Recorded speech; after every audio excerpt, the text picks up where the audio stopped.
Hello students, today we have geography lecture and in your textbook come to your page number 46.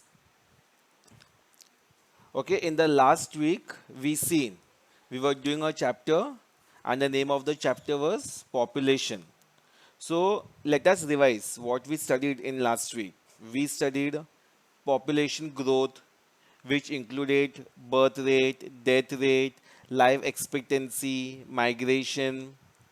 Then we seen distribution of population. We seen what are the factors affecting population distribution. Then we also studied what is sex ratio, what is structure, and what is occupational structure of the population. Okay. Today come to your page number 46, area of residence.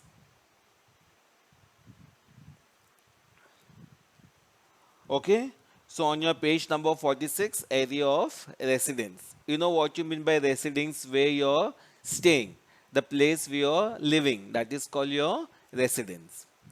The population of a region can be divided into two groups as per area of residence, that is rural and urban. Rural means what? A village.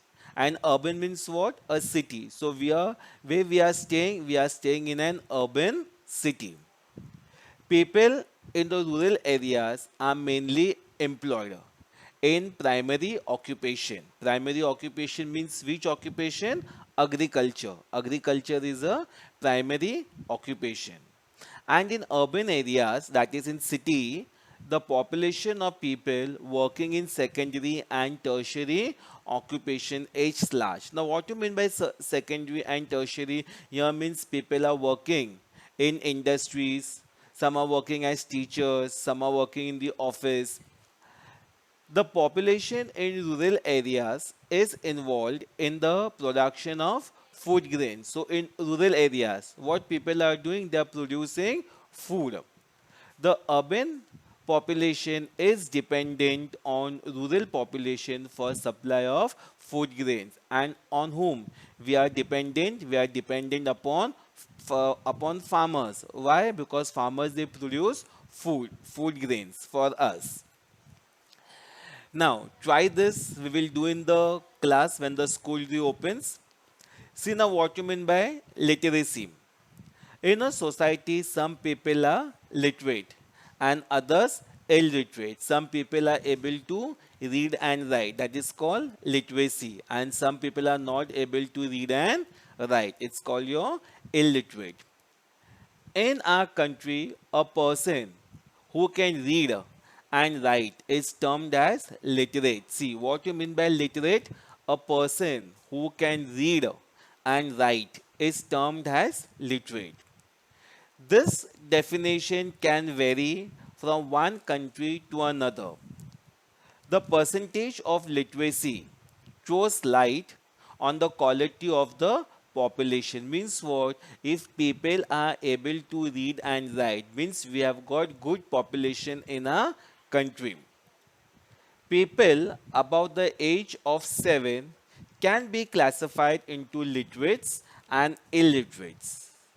Literacy is an indicator of social and economic development of a society. Means what? If we are able to read and write, that means we have got a developed society.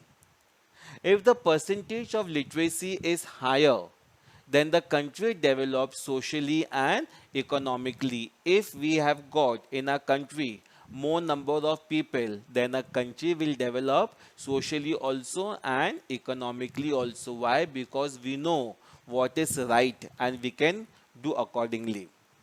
Literacy leads to development of cultural and progressive society. So our country will also progress if we have got literate people in a country. Now, migration. The movement of an individual or a group from one place to another is termed as migration. Means what? The movement of an individual. Individual means a single person or a group. Group means what? More people, more than two people. It's called a group. From one place to another is termed as migration. Moving from one place to another is called migration. This could be for a short period. People can stay for short period, long period, or permanently. People can stay for long period or people can stay for permanently. Marriage, education, business, transfer, tourism, natural calamities, earthquakes, heavy rains, these are your natural calamities, wars, etc. are the reason why people migrate. So these are the reason why people keep on migrating. There are many kinds of migration. Regions from where people migrate show a fall in population. Such regions experience a shortage of manpower. Means what? If people keep on migrating, we will have no people to work for us.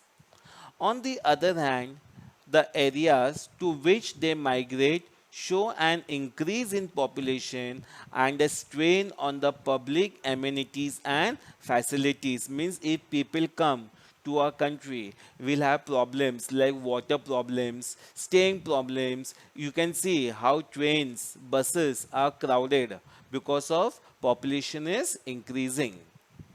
Due to migration, the composition of the population also changes. Composition means what? Your number.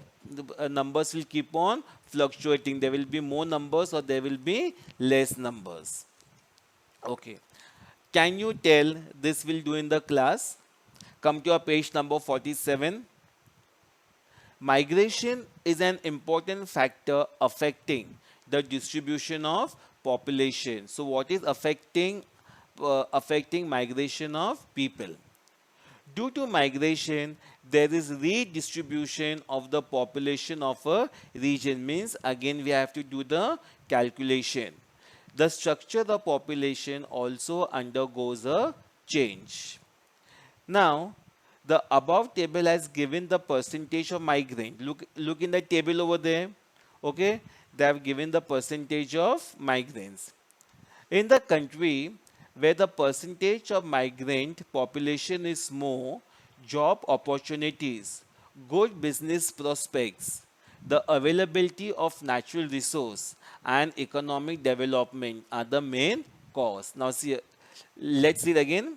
In the countries where the percentage of migrant population is more, suppose if the population is more, what problems will face? Will face job opportunities, good business prospects, the availability of natural resources, and economic development are the main cause. On the other hand, political and social factors, economic backwardness, etc., are some of the reasons accounting for low percentage of this population. Even though the percentage of this population is low in India, when compared to the total population, the actual figures are large. Means what? We can't come to a proper figure how the population is increasing or decreasing. Now, population a resource. On your right hand side, you can see population a resource. Population as a resource is important for economic, social, and cultural development of any country. So we should have population also. Why? Because this economic, social, and cultural development have to take place. Rather than population numbers, it is the quality of the population which is important. Quality means what? We want good people. For example, we want more number of literate people.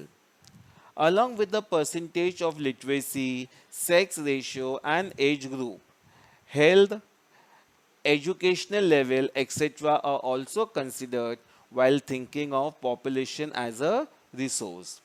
The supply of skilled means what? Those people who are very good in doing some kind of work, or unskilled laborers, depends on the quality of population.